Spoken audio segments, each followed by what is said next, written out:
Okay, hey, welcome everybody. This is day 13 of 21 days, powerful breakthrough. And I'm here with, I don't really know your name. I just know you as Elliot's mom. Elliot's mom. Alan's wife. Elliot's mom. Alan's wife? No. Alan, once you guys got married, then it switched over. Like, yeah, this is Samantha's husband. So I'm here with Samantha Snyder, creative genius extraordinaire. That's a whole other subject. Check her out online. Well, welcome. Thanks for stopping by. Thanks for having me. From our kitchen to your kitchen. That's well, right. I know I'm on the other side of your kitchen, but we're in the kitchen still. We'll go kitchen to kitchen today. But I promise we won't talk about any kitchen stuff. I thought you were doing a cooking special. You yeah, didn't tell me I would be in way over my head. Way over my head. I can make coffee. That's the extent of it right there. So thanks for joining. So today, reading through the devotional for today and the verses of today, we've been asking everybody kind of the same questions, like as you read through this and thinking it through, what jumped out at you? What is this? What do you think this says about God? What does this say about other people, or about people and our relationship that way? So what'd you think? What's your thoughts on it? Well, I think it was personal to me. So yeah, I mean, everybody connected, right. Yeah, everybody's experiences are different. But me personally, and a little brief backstory, I come from a kind of passive religious upbringing. I mean, you went, but you didn't know why you went. You're just supposed to go. Why am I here? Right. And then, then I was in a relationship for a long time, and we weren't religious at all. We didn't go. We didn't talk about it. We didn't celebrate anything. I mean, we came from different religious views, but we still didn't practice. We didn't try to find any common ground. Okay. And because of it, ultimately it failed. And I couldn't figure out, there was a long period of time in my life I couldn't figure out why, why wasn't God there for me, or why wasn't God helping me? And I felt like after reading this passage, it explains so much of my current position in my life, like my relationship with Alan and God, and that he kind of brought me back to where I needed to be. And in our relationship, we put God first. And that's basically what this is saying, put all of your trust in God and kind of let the chips fall where they do. And our relationship has never been better. I mean, now, because of God, we have Elliot. So because of God, we have Elliot. Because of God, we have Elliot. So that was another religious spectacle of my life that kind of just brought me like, hey, I'm speaking to you. You need to make some changes. You need to put me first. You need to, help show my way, and I will help you.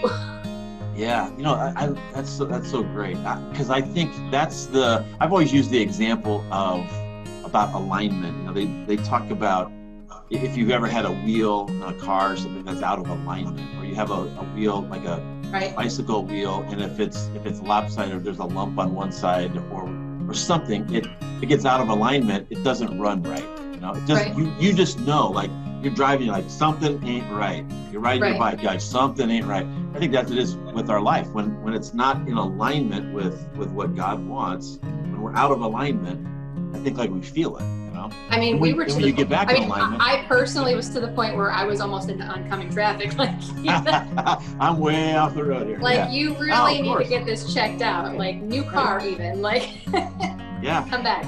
Right. Oh, and see, that's a great thing. And that's what I like. Where was that? Oh gosh, where was that? It's in this I saw today. I underlined it. Oh, it's part of the devotional thought of the person that wrote this, but said, remember, it's never too late to start again. Oh man, I got that underlined. I thought that is so great. I think that's a great, never too late. Oh, and I thought for the longest time I could never come back. Once I got past my demons, so to say, I thought I was embarrassed. I thought nobody will accept me. No one will understand. They'll shun me and look at me. And ever since I've been at Lifeline, it's just been open arms, and it's a whole new experience. So it's great to be on the straight and narrow. Yeah. Well, and what do we say? That's great to hear. It's like that. Come as you are. No perfect people allowed. Right. Our job is together to help one another to try, when we get out of alignment, to try to line things up, and we all do. And it's a constant thing. I think that was another part of this verse too. It reminds me that that's our job then, is to continue to seek, like, what's God's alignment, and then we know where we're at. So we got to figure out, like, where's God at, and then we try to align with that. Sometimes we're doing that. I know. Oncoming traffic and going the other way. And I think that's what the community of the church is supposed to be about.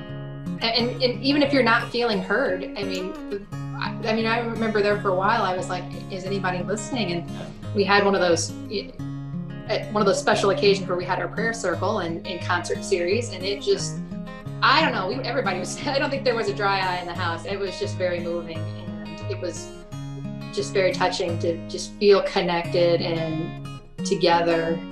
So it was good.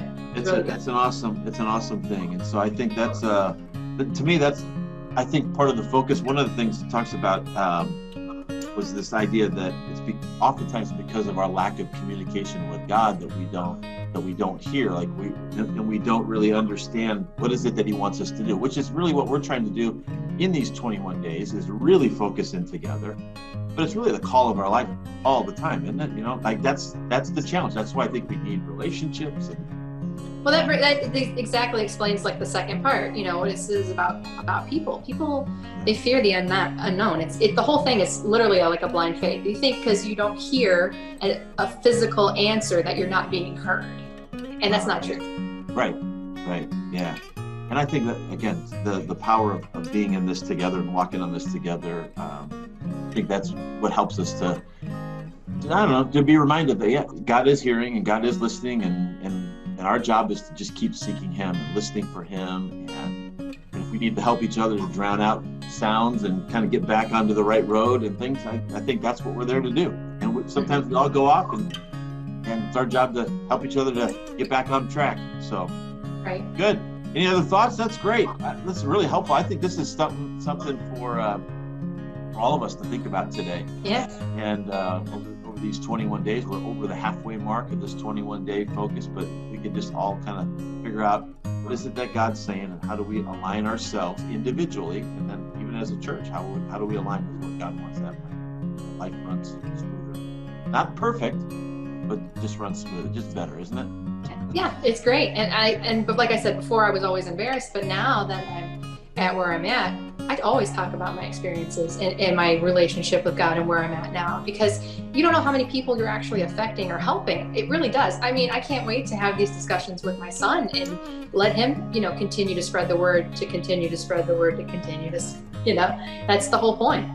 Yeah, that's cool. Well, that's a great way to end it right there. Samantha, thank you so much, my friend. Appreciate you. Love you guys. And I'm grateful for the thoughts you shared together today.